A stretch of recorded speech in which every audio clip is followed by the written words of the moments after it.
السلام علیکم ورحمۃ اللہ وبرکاتہ۔ بسم اللہ الرحمن الرحیم۔ الحمد للہ رب العالمین والصلاة والسلام علی اشرف الانبیاء والمرسلین نبینا محمد وعلی آلہ وصحبہ اجمعین، اما بعد، اعوذ باللہ من الشیطان الرجیم۔ یا ایہا الذین آمنوا اطیعوا اللہ واطیعوا الرسول واولی الامر منکم فإن تنازعتم في شيء فردوه إلى الله والرسول إن كنتم تؤمنون بالله واليوم الآخر ذلك خير وأحسن تأويلا۔ برادران اسلام اور عزیز بھائیوں، قرآن کریم کی جو آیت پڑھی گئی، اس میں اللہ رب العالمین نے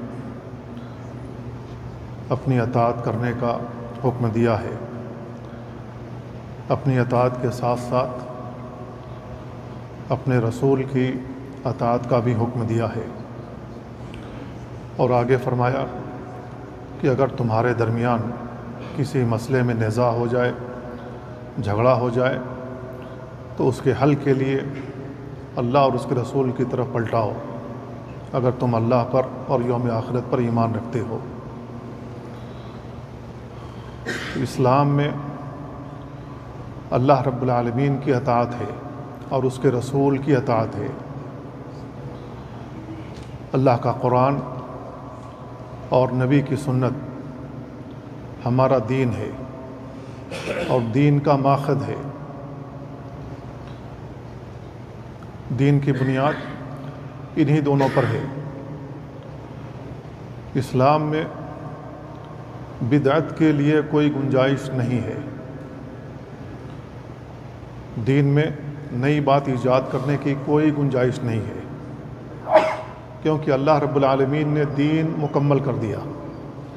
الیوم اکملت لکم دینکم واتممت علیکم نعمتی ورضیت لکم الاسلام دینا۔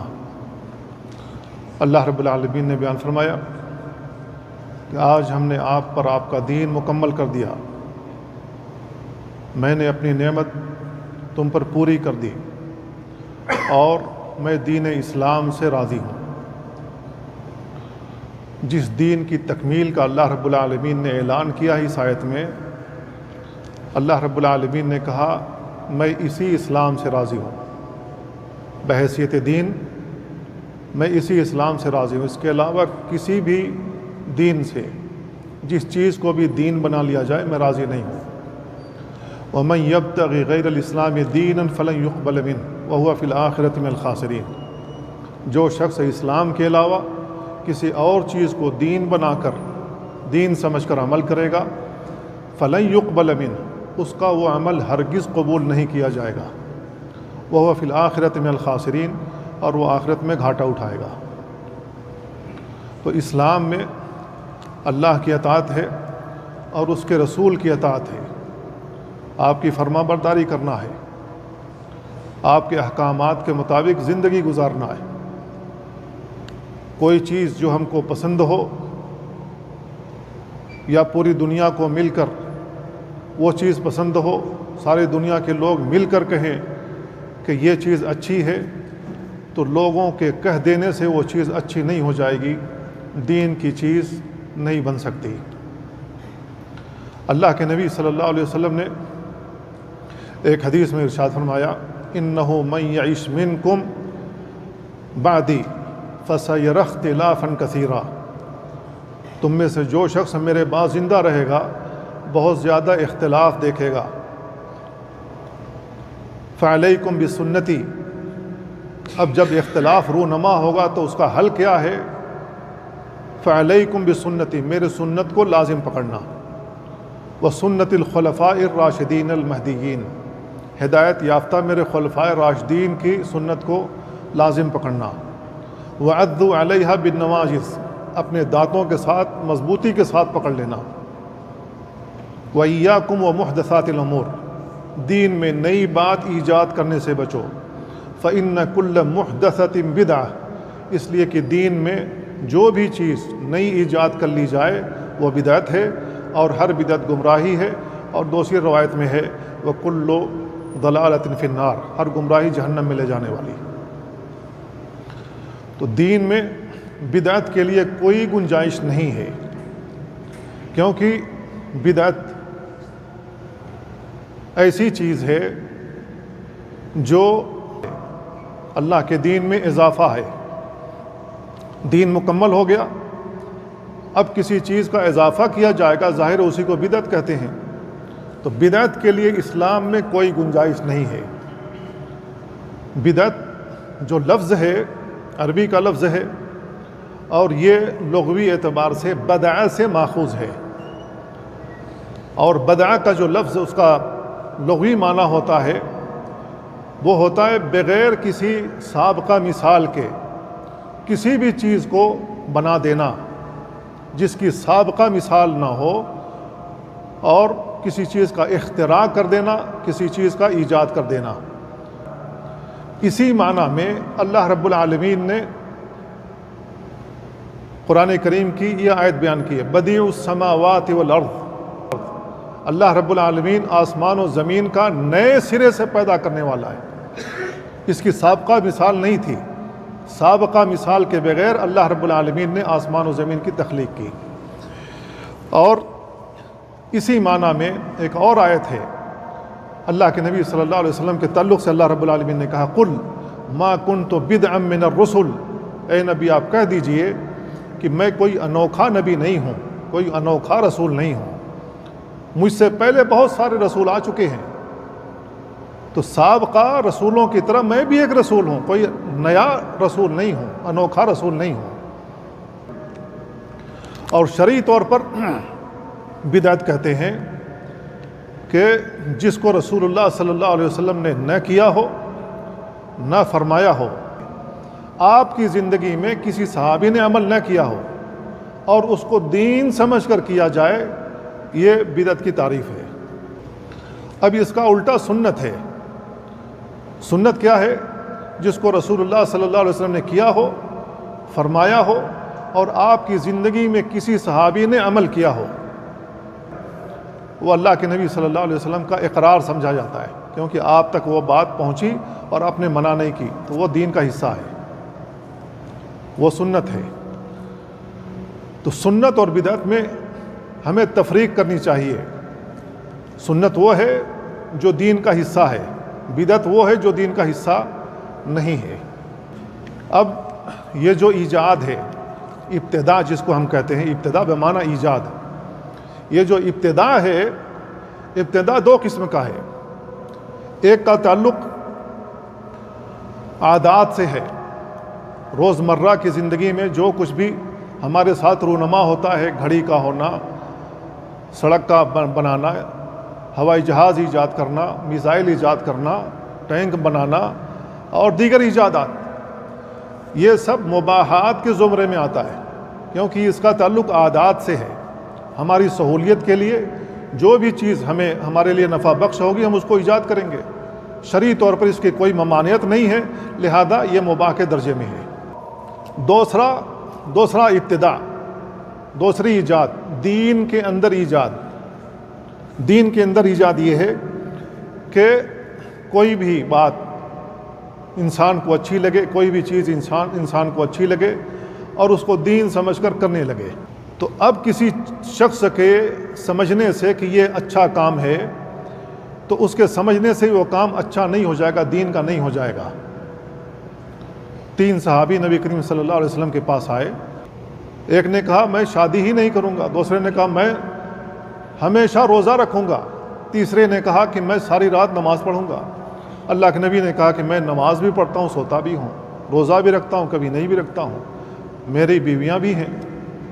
فمن رغب عن سنتی فلیس منی، جو میری سنت سے اعراض کرے گا وہ ہم میں سے نہیں ہے۔ تو ان صحابہ کی نیت ٹھیک تھی اور عمل بھی کوئی ایسا نہیں تھا جس کو کہا جائے کہ یہ نئی ایجاد ہے، لیکن انہوں نے ایک ایسی چیز کے ساتھ مشروط کیا جو رسول اللہ صلی اللہ علیہ وسلم کی سنت کے خلاف تھا۔ تو اللہ کے نبی صلی اللہ علیہ وسلم نے کہا کہ اس کا تعلق ہم سے نہیں ہے۔ تو دین میں بدعت کے لیے کوئی گنجائش نہیں ہے۔ ساری دنیا مل کر کہے کہ وہ کام اچھا ہے تو وہ لوگوں کے کہنے سے وہ کام اچھا نہیں ہو جائے گا۔ نبی کریم صلی اللہ علیہ وسلم کی حدیث آتی ہے ام المؤمنین عائشہ رضی اللہ تعالیٰ عنہ سے، من احدث فی امرنا ھذا ما لیس منہ فہو رد، جس نے ہمارے دین میں نئی بات ایجاد کی جس کا تعلق اس دین سے نہیں ہے، جس دین کی تکمیل کا اللہ نے اعلان کیا تھا اس کا تعلق اس دین سے نہیں ہے تو وہ مردود ہے۔ دوسری روایت میں اللہ کے نبی صلی اللہ علیہ وسلم بیان فرمایا، من عمل عملا لیس علیہ امرنا فہو رد، جس نے کوئی ایسا عمل کیا جس کا تعلق ہمارے اس امر سے نہیں ہے، اس دین سے نہیں ہے جس کی تکمیل کا اللہ نے اعلان کیا تھا، فہو رد، تو وہ مردود ہے، غیر قابل قبول ہے۔ تو دین میں بدعت کی دو قسمیں ہیں۔ بدعت کی ایک قسم یہ ہے کہ اعتقادات میں بدعت، اور قولی بدعت، چاہے اس کا تعلق قول سے ہو یا اعتقاد سے ہو، یہ پہلی قسم ہے۔ اب قولی بدعت ایسی بدعت ہے جس کا تعلق قول سے ہے، اعتقادی بدعت ایسی بدعت ہے جس کا تعلق اعتقاد سے ہے، عقیدے سے ہے، کہ آدمی کا عقیدہ ہو گیا، آدمی نے اپنا عقیدہ بنا لیا۔ اس سلسلے میں بہت سارے لوگ گمراہ ہوئے، زمانے قدیم سے لوگ گمراہ ہوئے، جیسے جہمیہ ہیں، معتزلہ ہیں، قدریہ ہیں، روافض ہیں، اشاعرہ ہیں، ماتریدیہ، ان کے علاوہ بہت سارے۔ انہوں نے دین کے اندر نئی نئی بدعات ایجاد کی جس کا تعلق عقیدے سے ہے، جس کا تعلق قول سے ہے۔ جہمیہ وہ لوگ ہیں جن کی نسبت جہم بن صفوان کی طرف ہے، جس کو 128 ہجری میں زندیقیت کی وجہ سے قتل کر دیا گیا، یہ زندیق ہو گیا۔ تو جہمیہ وہ لوگ ہیں جنہوں نے اللہ رب العالمین کے اسماء و صفات کا انکار کیا۔ اللہ رب العالمین کے جتنے بھی اسماء ہیں، جیسے سورہ حشر کی اخیر میں جو آیتیں ہیں، واللہ الذی لا الہ الا هو عالم الغیب والشہادۃ هو الرحمن الرحیم، یہ اللہ تعالیٰ کے صفاتی نام ہیں۔ اس کے علاوہ اللہ رب العالمین کے بہت سارے نام ہیں، ان للہ 99 اسما فمن احصاها دخل الجنہ، اللہ تعالیٰ کے 99 نام ہیں، جنہوں نے ان کا احصاء کیا، انہیں یاد کیا، ان کے مطابق زندگی گزاری اور اس کا عقیدہ اسی کے مطابق رہا تو وہ جنت میں ضرور جائے گا۔ تو اللہ تعالیٰ کے بہت سارے نام ہیں۔ یہ جہمیہ وہ فرقہ ہے جنہوں نے اللہ رب العالمین کے اسماء کا بھی انکار کیا، اللہ تعالیٰ کی صفات کا بھی انکار کیا۔ اللہ تعالیٰ کسی صفت سے متصف نہیں ہے، اس پر ان کا عقیدہ رہا۔ تو یہ عقائد میں اور قول میں بدعت ہے۔ ان لوگوں نے اللہ رب العالمین کی رؤیت کا انکار کیا، کہا کہ اللہ رب العالمین کو نہیں دیکھا جا سکتا، اللہ رب العالمین کو آخرت میں بھی نہیں دیکھا جا سکتا، جبکہ اللہ رب العالمین نے قرآن کریم میں بیان فرمایا ہے، وجوہ یومئذ ناظرہ الی ربہا ناظرہ، اس دن چہرے، بہت سارے چہرے تر و تازہ ہوں گے، اپنے رب کی جانب دیکھ رہے ہوں گے۔ تو قرآن کریم میں اللہ رب العالمین ثابت کر رہا ہے کہ قیامت والے دن جنت کے اندر جنتی اللہ رب العالمین کو دیکھیں گے۔ اللہ کے نبی صلی اللہ علیہ وسلم ایک حدیث میں بیان فرماتے ہیں جو صحیح بخاری وغیرہ میں ہے، آپ نے بیان فرمایا، انکم ترون ربکم عیانا کما ترون القمر لیلۃ البدر لا تضامون فی رؤیتہ شیئا، تم لوگ اپنے رب کو اس طریقے سے دیکھو گے جیسے 14ویں کے چاند کو دیکھتے ہو، جس کی رؤیت میں تمہیں کوئی تکلیف نہیں ہوگی۔ تو قرآن و سنت دونوں سے وضاحت ملتی ہے کہ اللہ رب العالمین کی رؤیت ہوگی قیامت والے دن، اور یہ اللہ رب العالمین کی سب سے بڑی نعمت ہے کہ ہم اپنے محبوب کو اپنی آنکھوں سے دیکھ سکیں گے، جس کے فرمان کے مطابق زندگی گزار رہے ہیں، جس کو دیکھے بغیر ہم اس کے مطیع اور فرما بردار ہیں۔ اللہ رب العالمین کا حق بنتا ہے کہ جب جنتی جنت میں جائیں گے تو اپنا دیدار کرائے، یہ اللہ رب العالمین کی سب سے بڑی نعمت ہے، اس سے بڑی کوئی نعمت نہیں ہے۔ تو جہمیہ وہ فرقہ ہے جنہوں نے اللہ کی رؤیت کا انکار کیا، انہوں نے پل صراط کا انکار کیا، کہا پل صراط نصب نہیں ہوگا، جبکہ اللہ رب العالمین نے قرآن کریم میں کہا وَإِن مِّنكُمْ إِلَّا وَارِدُهَا كَانَ عَلَى رَبِّكَ حَتْمًا مَّقْضِيًّا ثُمَّ نُنَجِّي الَّذِينَ اتَّقَوْا وَنَذَرُ الظَّالِمِينَ فِيهَا جِثِيًّا۔ وَإِن مِّنكُمْ إِلَّا وَارِدُهَا، تم میں سے کوئی شخص ایسا نہیں ہے جس کا ورود وہاں نہ ہو، پل صراط پر کوئی شخص ایسا نہیں ہے جو نہیں جائے گا، ہر شخص کو وہاں سے گزرنا ہے، مومن ہو، کافر ہو، منافق ہو، اللہ کو مانتا ہو نہ مانتا، کوئی بھی ہو، ہر انسان کو وہاں سے گزرنا ہے۔ جو ایماندار ہوگا، صاحب ایمان ہوگا، وہ تیزی کے ساتھ گزرے گا، اور اس پر سے گزرنے کی کئی کیٹیگریاں بیان کی گئی ہیں۔ کوئی برق رفتاری سے گزرے گا، کوئی گھوڑے کی رفتار سے گزرے گا، کوئی دوڑتے ہوئے گزرے گا، کوئی چلتے ہوئے گزرے گا، اور کوئی ایسا ہوگا جو بچتے بچاتے کسی طرح پہنچ جائے گا، بیڑا پار ہو جائے گا۔ اللہ رب العالمین نے کہا، احادیث میں بھی پل صراط کا ذکر ملتا ہے، تو یہ پل صراط کے بھی منکر ہیں، یہ حوض کوثر کے بھی منکر ہیں۔ انا اعطیناک الکوثر فصل لربک وانحر، اللہ رب العالمین نے حوض کوثر کا ذکر کیا ہے۔ نبی کریم صلی اللہ علیہ وسلم نے بھی اپنی احادیث میں حوض کوثر کا ذکر کیا، یہ حوض کوثر کے بھی منکر ہیں۔ اللہ رب العالمین کی شفاعت کے بھی منکر ہیں، نبی کریم صلی اللہ علیہ وسلم کی قیامت کے دن شفاعت ہوگی، یہ اس کے بھی منکر ہیں۔ اس کے علاوہ بہت سارے معتقدات ہیں جس کا تعلق ان کے قول سے ہے اور عقیدے سے ہے، تو انہوں نے عقیدے میں بدعتیں ایجاد کی۔ دوسرے نمبر پر معتزلہ ہے۔ معتزلہ کی نسبت واصل بن عطا کی طرف ہے، اور اس کی وفات 131 ہجری میں ہوئی ہے۔ یہ لوگ کہتے ہیں کہ گناہ کبیرہ کا مرتکب نہ مومن ہے نہ کافر ہے۔ گناہ کبیرہ کیا ہے؟ والدین کی آپ نے نافرمانی کی، گناہ کبیرہ ہے۔ چوری آپ نے کی، گناہ کبیرہ ہے۔ ناحق کسی کو قتل کر دیا، گناہ کبیرہ ہے۔ زناکاری کر دی، گناہ کبیرہ ہے۔ گناہ کبیرہ بہت سارے ہیں۔ امام ذہبی کی کتاب ہے کتاب الکبائر، اردو میں بھی اس کا ترجمہ ہو چکا، عربی میں بھی ہے۔ تو گناہ کبیرہ کے مرتکب کو یہ لوگ کہتے ہیں نہ مومن ہے نہ کافر ہے، بلکہ دو منزلت کے درمیان ہے، دو منزلت کے درمیان، نہ اس کو مومن کہیں گے نہ منافق کہیں گے نہ کافر کہیں گے، لیکن وہ مخلد فی النار ہوگا، جہنم میں ہمیشہ رہے گا۔ ایک آدمی سے زنا سرزد ہو گیا، کہتے ہیں کہ یہ جہنم میں ہمیشہ رہے گا، لیکن نہ ہم اس کو مومن کہیں گے نہ کافر کہیں گے۔ اب ہمیشہ جہنم میں رہنے والے کون لوگ ہیں؟ جو کافر ہیں۔ کافروں کا ٹھکانہ ہمیشہ کی جہنم ہے۔ باقی کوئی بھی صاحب ایمان ہے جس سے کوئی بھی گناہ کا ارتکاب ہو جاتا ہے، اللہ رب العالمین اس کو سزا دے کر جہنم سے نکال کر جنت میں داخل کرے گا جب اس کی سزا مکمل ہو جائے گی۔ اس کے لیے نصوص موجود ہیں، احادیث موجود ہیں۔ اسی طریقے سے بہت سارے لوگ مسلمانوں کی، مومنوں کی شفاعت کریں گے۔ تمام انبیاء اپنے اپنے امتوں کی شفاعت کریں گے، ہمارے نبی محمد صلی اللہ علیہ وسلم بھی شفاعت کریں گے، جن کی شفاعت سے بہت سارے لوگ بخشے جائیں گے۔ اللہ رب العالمین ان کے گناہوں کے اوپر پردہ ڈال دے گا، اور جب کوئی نبی باقی نہیں رہے گا، اللہ رب العالمین خود شفاعت کرے گا۔ خود اللہ رب العالمین جہنم سے لوگوں کو اٹھا کر جنت میں ایسے داخل کر دے گا۔ کون لوگ اللہ رب العالمین کے ہاتھ میں آئیں گے کوئی نہیں جانتا ہے، یہ اللہ رب العالمین کی آخری شفاعت ہوگی۔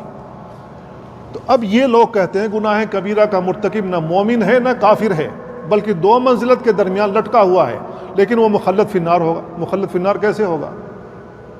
مخلد فی النار کی صرف ایک ہی قسم ہے، وہ ہے کافر یا منافق، یہ دونوں ہمیشہ جہنم میں رہیں گے، نکالے نہیں جائیں گے۔ اب یہ لوگ اللہ رب العالمین کے تعلق سے کہتے ہیں، اللہ رب العالمین کی صفات کے یہ بھی منکر ہیں۔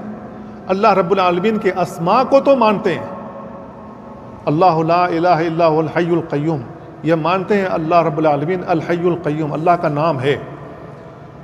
وہ مانتے ہیں کہ اللہ رب العالمین ان اللہ هو السمیع العلیم، ان اللہ هو السمیع البصیر، اللہ سننے اور دیکھنے والا، اللہ سننے جاننے والا ہے۔ تو سمیع اور بصیر یہ مانتے ہیں، لیکن اللہ رب العالمین کی صفت کے منکر ہیں۔ وہ کہتے ہیں اللہ رب العالمین سمیع تو ہے لیکن سنتا نہیں ہے، وہ بصیر تو ہے لیکن دیکھتا نہیں ہے، وہ علیم تو ہے لیکن جانتا نہیں ہے۔ یہ ان کا عقیدہ ہے۔ تو یہ اعتقادات میں بدعت ہے جو ان لوگوں نے ایجاد کی۔ تو یہ لوگ اللہ رب العالمین کے اسماء کو تو مانتے ہیں، لیکن اللہ رب العالمین کی صفات کو نہیں مانتے۔ اب ان سے پوچھا جائے، ان معتزلہ سے پوچھا جائے اللہ تعالیٰ کہاں ہے؟ این اللہ، اللہ کہاں ہے؟ تو یہ لوگ جواب دیتے ہیں اللہ رب العالمین نہ داخل العالم ہے نہ خارج العالم ہے. عالم یعنی دنیا. نہ اللہ رب العالمین نہ داخل العالم ہے نہ خارج العالم ہے. نہ دائیں ہے نہ بائیں ہے، نہ آگے ہے نہ پیچھے ہے نہ نیچے ہے. اللہ رب العالمین کہاں ہے پھر؟ اللہ رب العالمین کی یہ لوگ اس آیت کے منکر ہیں جس میں اللہ رب العالمین نے کہا الرحمن علی العرش استوى، رحمان عرش پر مستوی ہے. اللہ رب العالمین عرش پر مستوی ہے. اللہ رب العالمین کا عرش ساتوں آسمان کے اوپر ہے اور اللہ رب العالمین اس کے اوپر ہے. کس حالت میں ہمیں نہیں معلوم. کیوں نہیں معلوم؟ اس لیے کہ اللہ رب العالمین نے اپنے نبی کو خبر نہیں دی، نبی نے اپنے صحابہ کو نہیں خبر دی، لہذا ہمیں نہیں معلوم کہ اللہ رب العالمین کیسے ہے. امام مالک رحمہ اللہ سے پوچھا گیا الرحمن علی العرش استوى کیف استوى؟ تو امام مالک رحمہ اللہ نے جواب دیا الاستواء معلوم والکیف مجہول والسؤال عنہ بدعہ. استوا کا معنی معلوم ہے، اس کی کیفیت مجہول ہے، غیر معلوم ہے، اس کے متعلق سوال کرنا بدعت ہے. اخرجوا هذا المبتدع من المسجد، اس بدعتی کو مسجد نبی سے باہر نکالو. امام صاحب منبر رسول پر بیٹھ کے کہتے ہیں یہ بدعتی ہے جو اللہ کے بارے، اس کی کیفیت کے بارے میں پوچھ رہا ہے، اس بدعتی کو باہر نکالو یہاں سے. تو یہ اعتقادات میں بدعت ہے جو کہ معتزلہ ہیں. یہ لوگ قرآن کریم کو مخلوق مانتے ہیں. جس طریقے سے اللہ رب العالمین نے بہت ساری مخلوقات پیدا کی ہیں، ان کا کہنا کہ قرآن بھی اللہ کی مخلوق ہے. جس طریقے سے تمام مخلوقات فنا ہو جائیں گی اسی طریقے سے یہ بھی فنا ہو جائے گا. جبکہ یہ صحابہ کے عقیدے کے برخلاف ہے. صحابہ کیا سمجھتے تھے؟ القرآن و کلام اللہ غیر مخلوق، قرآن اللہ کا کلام ہے، مخلوق نہیں ہے. صحابہ کا عقیدہ یہ تھا اللہ کا کلام اللہ کی صفت ہے. وَكَلَّمَ اللَّهُ مُوسَىٰ تَكْلِيمًا، اللہ رب العالمین نے موسیٰ علیہ السلام سے بات کی.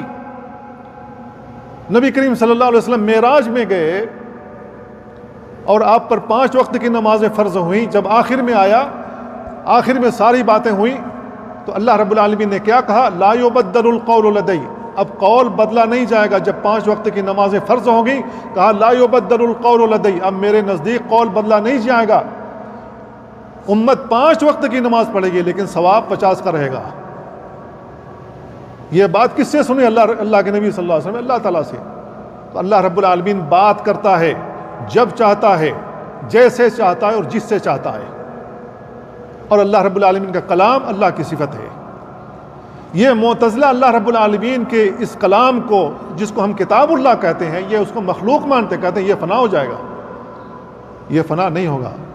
منہ بدأ وإلیہ یعود، اللہ رب العالمین کہ اس کلام کی ابتدا اللہ رب العالمین سے ہوئی ہے اور یہ اللہ رب العالمین کی طرف لوٹ جائے گا قیامت والے دن. یہ لوٹ جائے گا، اللہ رب العالمین اس کے حروف اٹھا لے گا، لوگوں کے سینوں سے یہ قرآن نکل جائے گا. اللہ رب العالمین اس کو اٹھا لے گا دنیا تباہ کرنے سے پہلے، آسمان تباہ کرنے سے پہلے. تو یہ لوگ معتزلہ ہیں. معتزلہ کے علاوہ قدریہ ہیں. قدریہ یہ معبد جوہنی کے ماننے والے ہیں. معبد الجوہنی اس کے ماننے والے ہیں، جس کی وفات سن 80 ہجری میں ہوئی. سن 80 ہجری میں امام ابو حنیفہ رحمہ اللہ کی پیدائش ہوئی ہے.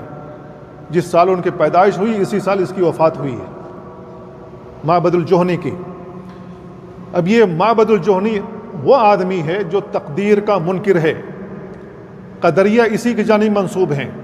جو لوگ تقدیر کے منکر ہیں وہ بیج، وہ پودا اسی کا لگایا ہوا ہے، معبد الجوہنی کا. اور قدریہ معروف فرقہ ہے. یہ لوگ کہتے ہیں کہ اللہ تعالیٰ نے مخلوقات کی تقدیر نہیں بنائی ہے، جبکہ اللہ رب العالمین نے ہر چیز کی تقدیر بنائی ہے. ہر چیز کی تقدیر لکھ دی ہے پہلے سے. قرآن کریم میں بھی اللہ رب العالمین نے بیان فرمایا ہے اور اپنی احادیث میں بھی اللہ کے نبی صلی اللہ علیہ وسلم نے بیان فرمایا ہے. اِنَّا كُلَّ شَيْءٍ خَلَقْنَاهُ بِقَدَرٍ، ہم نے ہر چیز کو ایک اندازے سے، ایک تقدیر کے ساتھ پیدا کیا ہے. اب یہ لوگ تقدیر کے ہی منکر ہیں، کہتے ہیں کہ تقدیر نام کی کوئی چیز نہیں ہے. شیخ الاسلام ابن تیمیہ رحمہ اللہ فرماتے ہیں فی اواخر عہد الصحابۃ حدثت بدعۃ القدریۃ والمرجئہ فأنكر ذلك الصحابة والتابعون كعبد الله بن عمر وعبد الله بن عباس وجابر بن عبد الله وواثلة بن الأسقع کہ صحابہ کے آخری عہد میں قدریہ اور مرجیہ یہ دونوں فرقے پیدا ہوئے، جن کی تردید صحابہ کرام میں سے عبداللہ بن عمر نے کی، عبداللہ بن عباس نے، جابر بن عبداللہ نے اور واثلہ بن الاسقع رضی اللہ عنہم نے، اور دیگر صحابہ نے بھی ان کی تردید کی۔ تو ان کا کہنا کیا ہے؟ تقدیر کے منکر ہیں۔ ان کا کہنا کیا ہے؟ ان کا کہنا یہ کہ بندہ اپنے افعال کا خود خالق ہے۔ اللہ رب العالمین کو اس وقت معلوم ہوتا ہے جب بندہ کر لیتا ہے، اللہ رب العالمین کو پہلے سے علم نہیں ہوتا۔ یہ لوگ قدریہ ہیں، ان کے مقابلے میں جبریہ ہیں۔ جبریہ کا کہنا یہ ہے کہ انسان اپنے افعال پر مجبور ہے، انسان اپنے افعال پر مجبور ہے، جو کچھ تقدیر میں ادھر لکھ دیا گیا ہے ہوگا وہی جو تقدیر میں لکھا ہوا ہے، لہذا مجبور ہے۔ ان کا کہنا یہ کہ جب یہ لکھ دیا گیا کہ یہ چوری کرے گا تو یہ چوری کرے گا، جب لکھ دیا گیا وہاں لکھا ہوا موجود ہے کہ یہ زناکاری کرے گا تو زناکاری کرے گا، جب لکھ دیا گیا کہ ساری عمر یہ نماز نہیں پڑھے گا ساری عمر نہیں پڑھے گا، تو بندہ مجبور ہے تقدیر کے ہاتھوں۔ آج بے شمار مسلمان ایسے ہیں جو کہتے ہیں تقدیر میں تو لکھا ہوا ہے، ہم یہ گناہ کر رہے ہیں تو ہمارا کیا قصور ہے، یہ تو لکھا ہوا ہے تقدیر میں۔ عمر رضی اللہ تعالیٰ عنہ کے پاس ایک آدمی نے یہی بات کہی کہ تقدیر میں سب کچھ لکھا ہوا ہے۔ عمر رضی اللہ تعالیٰ نے اپنا درہ نکالا، اس کے سر پر مارا، کہا کہ یہ بھی لکھا ہوا ہے تیرے تقدیر میں۔ پھر اس کے ہوش ٹھکانے ہوئے کہ ہاں یہ بھی لکھا ہوا ہے۔ تو تقدیر میں اللہ رب العالمین نے ہر چیز لکھ رکھی ہے اپنے سابقہ علم کی بنیاد پر۔ اللہ رب العالمین کو پہلے سے معلوم تھا یہ بندہ پیدا ہوگا، پیدائش سے لے کر موت تک کیا کیا کرنے والا، اس کا تفصیلی علم اللہ رب العالمین کو تھا۔ اللہ رب العالمین نے جو کچھ بھی تقدیر میں لکھا ہے اسی سابقہ علم کی بنیاد پر، اسی سابقہ۔ انسان مجبور نہیں ہے۔ کیا ہم سب محسوس نہیں کرتے کہ ہمارا جو جی چاہتا ہے ہم کرتے ہیں؟ ایک بندہ اذان سنتا ہے فوری طور پر نماز کے لیے نکل آتا ہے، دوسرا بندہ وہیں بیٹھا رہتا ہے کہنے کے باوجود بھی چلو بھائی اذان ہو گئی ہے۔ تو اگر بندہ مجبور ہے تو ایک آدمی آ رہا ہے دوسرا آدمی نہیں آ رہا ہے، کہاں مجبور ہے؟ کسی کو مجبور کیا گیا چوری کرو، کسی کو مجبور کیا گیا ڈاکہ کرو، کسی کو مجبور کیا گیا ہے زناکاری کرو؟ نہیں، کسی کو مجبور نہیں کیا گیا۔ انسان کو کے دل میں اللہ رب العالمین نے یہ ساری چیزیں ودیت کر رکھی ہیں۔ وَهَدَيْنَاهُ النَّجْدَيْنِ، ہم نے انسان کو دو راستے دکھائے ہیں، ایک اچھا راستہ برا راستہ، دونوں ہی چیز موجود ہے۔ اب انسان کا جو جی چاہتا ہے وہ کرتا ہے، اپنی حریت سے اپنی آزادی سے جو چاہتا ہے کرتا ہے۔ اللہ رب العالمین پکڑتا کب ہے؟ جب وہ برائی کا ارتکاب کرتا ہے۔ اللہ رب العالمین نے خیر اور شر دونوں چیزیں پیدا کی ہیں۔ اللہ رب العالمین خیر چاہتا ہے، شر نہیں چاہتا، نہ اس سے محبت کرتا ہے۔ اسی وجہ سے اللہ رب العالمین شر سے منع فرماتا ہے، برائیوں سے منع فرماتا ہے، اور فرماتا ہے کہ اگر برائی کے قریب جاؤ گے تو میں تمہارا محاسبہ ضرور کروں گا۔ تو انسان کو مکمل آزادی حریت ہے، لیکن یہ کہتے ہیں نہیں صاحب بندہ مجبور ہے۔ تو قدریہ وہ لوگ ہیں جنہوں نے عقیدے میں نئی نئی باتیں نکالی، نئی نئی باتیں نکال کر کے ایک فرقہ ہی بنا لیا۔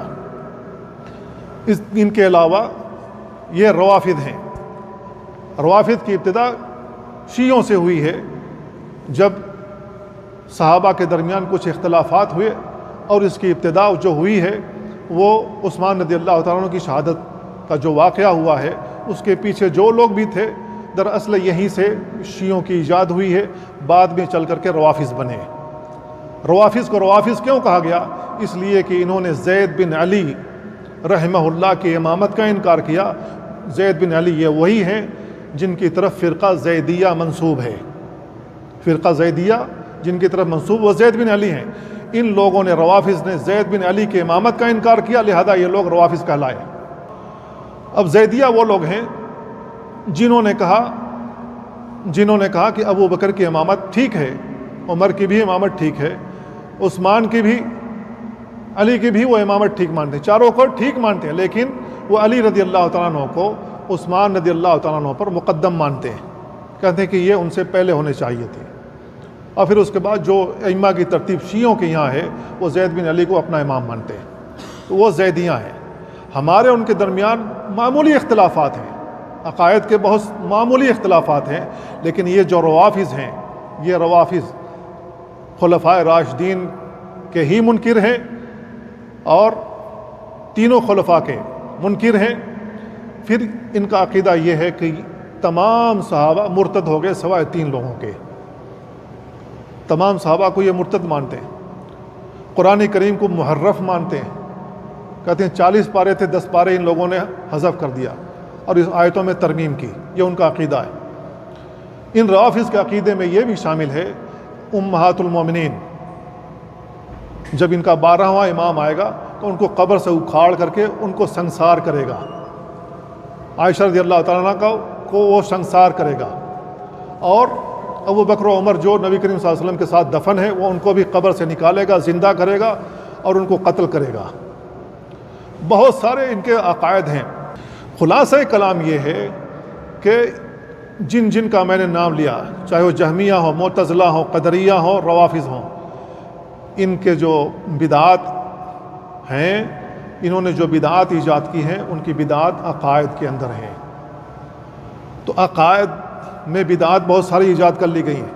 تو بدعت کی ایک قسم یہ ہے، بدعت کی دوسری قسم یہ ہے عبادات میں بدعت۔ عبادات میں بدعت یہ ہے کہ ہم نئی چیز ایجاد کریں اور نئی چیز ایجاد کر کے سمجھیں کہ یہ ہم اللہ کی عبادت کر رہے ہیں۔ کوئی شخص ایجاد کرے میں ایک ٹانگ پر کھڑے ہو کر کے اللہ کی عبادت کروں گا، ظاہر ہے کہ اس طریقے کی عبادت نبی کریم صلی اللہ علیہ وسلم نے نہیں کی ہے۔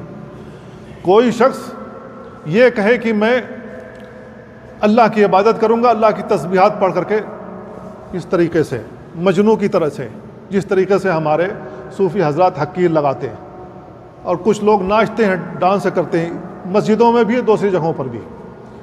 کچھ لوگ حقیر لگانے والے ہماری صوفیہ میں سے 100 مرتبہ لا الہ کہو، 100 مرتبہ لا الہ لا الہ لا الہ، اور وہ بھی اسٹائل سے۔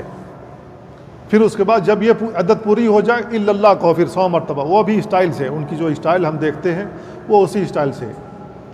کچھ لوگ کہیں گے صرف ہو کہو۔ اب یہ ہو کی آواز جب 25-50 لوگ یا 100 لوگ مل کر کے ایک روم میں نکالتے ہیں تو دور سے سننے والا ڈر جاتا ہے۔ میں نے سنی ہے ان کی آواز، صرف ہو کی جب آواز نکالتے ہیں۔ یہ سب کیا ہے؟ چند چیزوں کا نام لیا، جبکہ عبادات میں بدعات بہت ساری ایجاد کر لی گئی ہیں۔ تو یہ جو عبادات کے نام پر بدعات ایجاد کی گئی ہیں، ہمیں اور آپ کو ان لوگوں سے پوچھنا ہے، اور اپنے آپ کو بھی، اپنے آپ سے بھی، یہ جو بدعات ایجاد کی گئی ہیں کیا اس کی اصل اللہ کی کتاب میں اور رسول کی سنت میں ہے؟ کیا رسول اللہ صلی اللہ علیہ وسلم نے اس انداز سے اللہ کی عبادت کی ہے؟ کیا صحابہ کرام میں سے کسی ایک نے بھی اس انداز سے عبادت کی ہے جس انداز سے یہ کر رہے ہیں؟ نہیں کی ہے تو اس کو عبادت سمجھ کر آپ کیوں کر رہے ہیں اور کیوں لوگوں سے کرا رہے ہیں؟ تو عبادات میں بدعت ہے، اور عبادات میں بدعات کی چند قسمیں ہیں۔ پہلی قسم یہ ہے کہ اصل یہ جو بدعت ایجاد کی گئی ہے اصل عبادت کے اندر ہی ہو، بذات خود عبادت ہی بدعت ہو۔ ربیع الاول کا مہینہ آ گیا ہے، اب اس میں عبادات کے نام پر پہلا کام جو چاند نظر آیا، پہلا کام جھنڈا، اور 12 ربیع الاول کو نبی کریم صلی اللہ علیہ وسلم کی وفات کا دن بالاتفاق وفات کا دن ہے، جس دن صحابہ کو دکھ ہوا، تمام اہل مدینہ سوگوار تھے، تمام لوگوں کی آنکھیں اشکبار تھیں، نبی رخصت ہو گئے، ہمارے درمیان نہیں ہیں۔ عمر رضی اللہ تعالیٰ عنہ بفرے پڑے تھے، جو شخص کہے گا محمد صلی اللہ علیہ وسلم کی وفات ہوگی میں اس کو قتل کر دوں گا۔ تو تمام صحابہ اس قدر غمگین ہیں، جو غم کا دن ہے اسی دن کو ہم خوشی کا دن منا رہے ہیں، جبکہ نبی کریم صلی اللہ علیہ وسلم کی پیدائش کی جو تاریخ ہے وہ مختلف ہی ہے۔ دن تو معروف ہے کہ وہ پیر کا دن تھا، سوموار کا دن تھا، لیکن تاریخ مختلف لوگوں نے بتائی ہے۔ کسی نے 9 ربیع الاول بتائی ہے، راجح یہی ہے، کسی نے 12 ربیع الاول بتائی ہے، کسی نے 8 ربیع الاول، کسی نے کچھ، کسی نے کچھ۔ تو اس پر تو اتفاق ہی نہیں ہے کہ وہ کون سی تاریخ ہے، لیکن منایا جاتا ہے یہ دن 12 ربیع الاول کو، جس دن رسول اللہ صلی اللہ علیہ وسلم کی وفات ہوئی ہے۔ میرے بھائیو، ہم اور آپ خود اپنے آپ سے پوچھ لیں، جس تاریخ کو ہمارے گھر میں والدین کی وفات ہوئی ہو، کیا ہم اس دن خوشی منائیں گے؟ کیا ہمارے والدین سے اعلیٰ رتبہ نہیں ہے ہمارے نبی کا؟ اللہ کے نبی صلی اللہ علیہ وسلم کی تاریخ پیدائش جو 12 ربیع الاول ہے، اس دن ہمیں خوشی کا اظہار کرنے کا کیسے جی کرتا ہے؟ جبکہ رسول اللہ صلی اللہ علیہ وسلم نے نہ یہ دن منایا نہ منانے کا حکم دیا ہے۔ صحابہ کرام میں سے کسی نے بھی نہیں منایا، ایک صحابی سے بھی یہ ثابت نہیں ہے، کسی بھی صحابی نے یہ دن منایا اور کسی سے بھی ثابت نہیں ہے۔ اللہ کے نبی صلی اللہ علیہ وسلم کی وفات ہو گئی، ابو بکر صدیق رضی اللہ تعالیٰ عنہ نے 2.5 سال حکومت کی، 2.5 سال کی حکمرانی کے دوران سرکاری یا غیر سرکاری طور پر یہ دن ابو بکر صدیق نے نہیں منایا۔ ان کا انتقال ہو گیا، عمر رضی اللہ تعالیٰ عنہ نے 10 سال حکومت کی۔ ربیع الاول کا مہینہ ان کی زندگی میں 10 مرتبہ آیا ہے، سرکاری یا غیر سرکاری طور پر نہ انہوں نے یہ دن منایا نہ منانے کا حکم دیا۔ ان کی شہادت ہو گئی۔ عثمان رضی اللہ تعالیٰ عنہ نے 12 سال حکومت کی، ربیع الاول کا مہینہ ان کی خلافت کے زمانے میں 12 مرتبہ آیا، سرکاری یا غیر سرکاری طور پر انہوں نے یہ دن منایا نہ منانے کا حکم دیا۔ علی رضی اللہ تعالیٰ عنہ نے تقریباً 5 سال حکومت کی، 5 سال میں ربیع الاول کا مہینہ 5 مرتبہ آیا، سرکاری یا غیر سرکاری طور پر نہ انہوں نے یہ دن منایا نہ منانے کا حکم دیا۔ ان کی شہادت ہو گئی۔ ان کے بعد حسن رضی اللہ تعالیٰ عنہ خلیفہ بنا دیے گئے، 6 مہینے انہوں نے حکومت کی۔ اگر ربیع الاول کا مہینہ ان کی خلافت کے زمانے میں آیا تو 1 مرتبہ انہوں نے بھی پایا، نواسہ کی خلافت کے زمانے میں بھی یہ ربیع الاول آیا۔ انہوں نے خلافت معاویہ رضی اللہ تعالیٰ عنہ کو سونپ دی۔ معاویہ رضی اللہ تعالیٰ عنہ نے 20 سال حکومت کی، ربیع الاول کا مہینہ 20 مرتبہ ان کی خلافت کی زندگی میں آیا، سرکاری یا غیر سرکاری طور پر انہوں نے یہ دن منایا نہ منانے کا حکم دیا۔ ابو بکر صدیق وہ ہیں جن کی بیٹی رسول اللہ صلی اللہ علیہ وسلم کی بیوی ہیں۔ فاروق وہ ہیں جن کی بیٹی رسول اللہ صلی اللہ علیہ وسلم کی بیوی ہیں۔ عثمان وہ ہیں جن کو رسول اللہ صلی اللہ علیہ وسلم نے اپنی 2 بیٹیاں دیں۔ علی وہ ہیں جن کو رسول اللہ صلی اللہ علیہ وسلم نے اپنی 1 بیٹی دی، فاطمہ۔ حسن وہ ہیں جو نواسہ رسول ہیں۔ معاویہ وہ ہیں جن کی بہن رسول اللہ صلی اللہ علیہ وسلم کی بیوی تھی۔ کیا ان صحابہ کو اپنے رسول سے محبت نہیں تھی؟ اتنی بھی محبت نہیں تھی جتنی ہمارے دل میں ہے؟ یہ سوال ہے۔ اتنی بھی ان صحابہ کے دلوں میں محبت اپنے نبی کے لیے نہیں تھی کہ چلو جشن منا لیا جائے سرکاری یا غیر سرکاری طور پر، جتنی ہمارے دل میں ہمارے نبی کے تعلق سے محبت ہے اتنی بھی ان کو محبت نہیں تھی۔ اگر محبت تھی اپنے رسول سے تو انہوں نے کیوں نہیں منایا؟ کیوں حدیث کی کتاب میں، فقہ کی کتاب میں، تفسیر کی کتاب میں، تاریخ کی کتاب میں ایک واقعہ بھی کیوں نہیں ملتا؟ ایک واقعہ بھی نہیں ملتا۔ اب ائمہ کا دور آتا ہے، امام ابو حنیفہ، امام مالک، امام شافعی، امام احمد، چاروں ائمہ کو ہم متفقہ طور پر مانتے ہیں۔ ان چاروں ائمہ میں سے کسی کے بھی فتویٰ میں بھی نہیں ہے کہ یہ دن مناؤ۔ کیا ان کو بھی رسول سے کوئی محبت، کوئی لگاؤ نہیں تھا؟ اگر ان لوگوں کو لگاؤ تھا تو انہوں نے یہ دن کیوں نہیں منایا؟ اگر یہ کہا جائے کہ ان کو اپنے رسول سے کوئی محبت نہیں تھی تو یہ ان کے اوپر بہتان ہے، اس کو ہم تسلیم نہیں کر سکتے، قطعاً تسلیم نہیں کر سکتے۔ اب ہم اور آپ ایک چیز یہ بھی کرتے ہیں، کسی کا بیٹا پیدا ہو گیا، لوگ اب جنم دن منا رہے ہیں، برتھ ڈے اپنے بچوں کا منانا شروع کر دیے، یہودیوں کو، عیسائیوں کو دیکھ دیکھ کر کے۔ تو ہم اور آپ کیا کر رہے ہیں؟ بہت سارے لوگوں کا جی نہیں چاہتا کہ میرا بھائی، میرے رشتہ دار اپنے بیٹے کا جنم دن منا رہے ہیں، میرا جی تو نہیں چاہتا ہے کہ وہاں جاؤں، کیونکہ یہ غیروں کی سنت ہے، غیروں کا طریقہ ہے، میں نہیں عمل کرنا چاہتا، لیکن اس لیے چلا جاتا ہوں کہ رشتہ داری نبھانا ہے۔ اگر میں نہیں گیا تو رشتہ داریوں پر فرق آ جائے گا، رشتہ داری پھر خطرے میں پڑے گی، تو اس لیے شرکت کر لو رشتہ داری بچانے کے لیے۔ یہاں سوال یہ ہے، کیا ان صحابہ کو جو ہمارے خلفائے راشدین ہیں، نواسہ رسول ہیں، جو معاویہ ہیں، ان تمام لوگوں کو رشتہ داری نبھانا بھی نہیں آتا تھا؟ ان کو رشتہ داری بھی نہیں نبھانا آتا تھا اپنے رسول سے، اپنے نبی سے؟ تو میرے بھائیوں، دین میں جو بدعات ایجاد کر لی گئی ہیں، میں نے ایک مثال دی، سینکڑوں مثالیں دے سکتا ہوں۔ اس عید میلاد النبی کو جو 12 وفات کا دن ہے، بچپن میں ہم لفظ 12 وفات سنتے تھے، 12 ربیع الاول نہیں سنتے تھے۔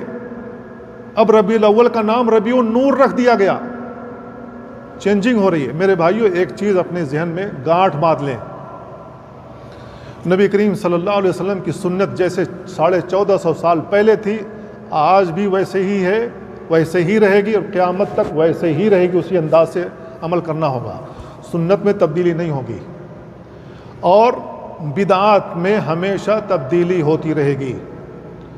خوشنما بنا کر کے پیش کیا جائے گا۔ کیا بدعات میں نئی نئی چیز ایجاد نہیں ہو رہی ہے؟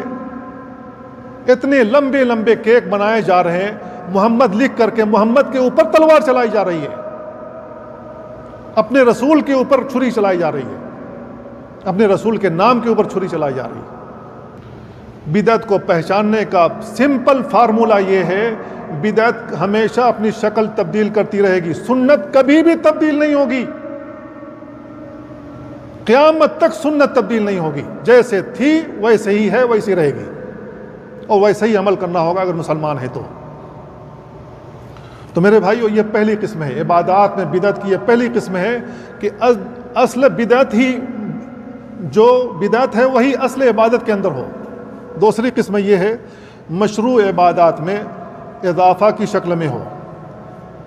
عبادات مشروع ہیں لیکن اس میں اضافہ کر دیا ہے، ظہر کی نماز 4 رکعت ہے، ہم 5 رکعت پڑھنا شروع کر دیں، مغرب کی نماز 3 رکعت ہے، ہم 4 پڑھنا شروع کر دیں، فجر کی نماز 2 ہے، ہم 3 پڑھنا شروع کر دیں۔ تو اصل نماز تو مشروع ہے لیکن اس میں اضافہ کر دیا گیا۔ تیسری قسم بدعت کی یہ ہے جو مشروع عبادت کی ادائیگی کے طریقے میں ہو، بیں طور کہ اسے غیر مشروع طریقہ پر ادا کرے۔ مثلا مسنون اذکار اور دعائیں اجتماعی طور پر خوش الحانی کے ساتھ پڑھنا، جیسے میں نے ابھی ذکر کیا، ہمارے صوفی حضرات حقی جو لگاتے ہیں۔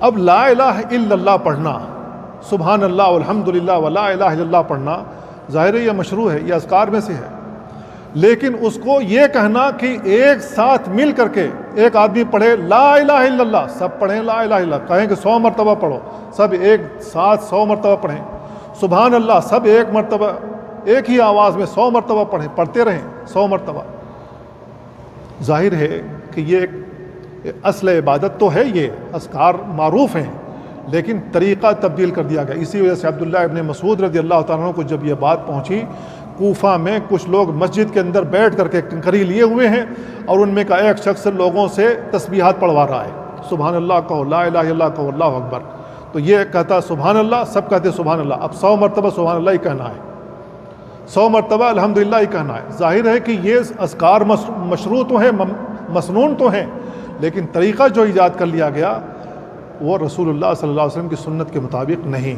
اسی وجہ سے عبداللہ ابن مسعود رضی اللہ عنہ نے وہاں جا کر کے کہا تھا کہ تم لوگ اس کو نیکی شمار کر رہے ہو، یہ نیکی نہیں ہے، تم اپنی گناہوں کو شمار کرو، اپنی زبان سے سبحان اللہ الحمدللہ لا الہ الا اللہ اللہ اکبر پڑھ تو رہے ہو، لیکن یہ نیکی نہیں ہے، تم اپنی گناہیں شمار کرو۔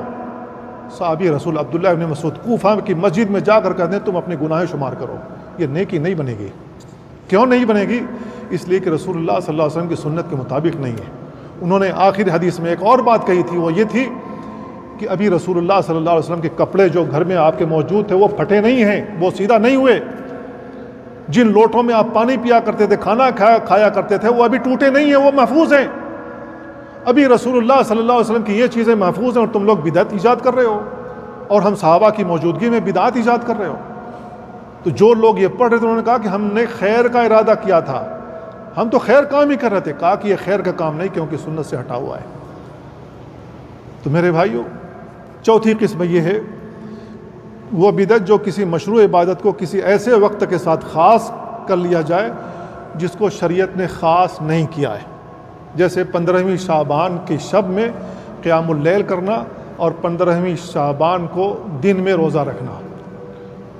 شریعت نے اس کو خاص نہیں کیا ہے کہ نہیں صاحب 15ویں شعبان جب آ جائے تو ہر حال میں قیام اللیل کرنا ہے، صلاۃ الالفیہ پڑھنا ہے اور دن میں روزے رکھنا۔ شریعت نے خاص نہیں کیا ہے۔ اس سلسلے میں جتنی بھی روایتیں آتی ہیں سب کے سب ضعیف یا موضوع من گھڑت ہیں۔ رسول اللہ صلی اللہ علیہ وسلم سے جو چیز ثابت ہے وہ یہ ہے کہ شعبان کے مہینے میں اللہ کے نبی کثرت سے روزہ رکھتے تھے، بس۔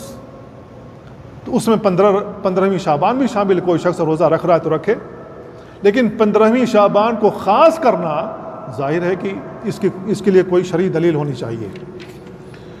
ایک حدیث میں جو اللہ کے نبی صلی اللہ علیہ وسلم نے بیان فرمائی ہے، من آوى محدثا فعلیہ لعنت اللہ والملائکۃ والناس اجمعین، جو شخص کسی بدعتی کو مدینہ میں پناہ دے، فعلیہ لعنت اللہ، تو اس کے اوپر اللہ کی لعنت ہو، والملائکہ، فرشتوں کی لعنت ہو، والناس اجمعین، اور تمام مسلمانوں کی لعنت ہو۔ اللہ کے نبی صلی اللہ علیہ وسلم نے بدعات کے لیے کوئی گنجائش نہیں رکھی ہے، کوئی گنجائش نہیں ہے۔ صحابہ کرام بدعات کے لیے کبھی بھی راضی نہیں ہوئے۔ عبداللہ بن مسعود کا بھی واقعہ میں نے سنایا، کوفہ کی مسجد میں کہا کہ تم لوگ اس کو نیکی شمار کر رہے ہو، تم لوگ اپنی گناہیں کیوں نہیں شمار کرتے؟ تو جو کام سنت کے مطابق نہ ہو، جس کو رسول اللہ صلی اللہ علیہ وسلم نے نہ کیا ہو، نہ فرمایا ہو، اور آپ کی زندگی میں کسی صحابی نے نہ کیا ہو، اس کام کو اگر دین سمجھ کر کیا جائے گا تو یہ بدعت ہے، اور ہر بدعت گمراہی ہے، اور ہر گمراہی جہنم میں لے جانے والی۔ کل محدثۃ بدعہ وکل بدعۃ ضلالہ وکل ضلالۃ فی النار۔ تو میرے بھائیو، ہم سنت کے مطابق زندگی گزاریں، بدعات سے بچیں، خرافات سے بچیں، اور کوشش کریں کہ جو خرافات ایجاد ہو گئی ہیں اس کو ہم روک سکتے ہیں، اپنا اثر و رسوخ قائم کر کے روک سکتے ہیں تو روکیں، اپنے ہاتھ سے روک سکتے ہیں روکیں، زبان سے روک سکتے ہیں روکیں، یہ نیکی کا کام ہے۔ اللہ تعالی ہمیں ان باتوں کو سمجھنے اور ان پر عمل کرنے کی توفیق عطا فرمائے۔ وصلی اللہ وسلم علی نبینا محمد وعلی آلہ وصحبہ اجمعین۔ والسلام علیکم ورحمۃ اللہ۔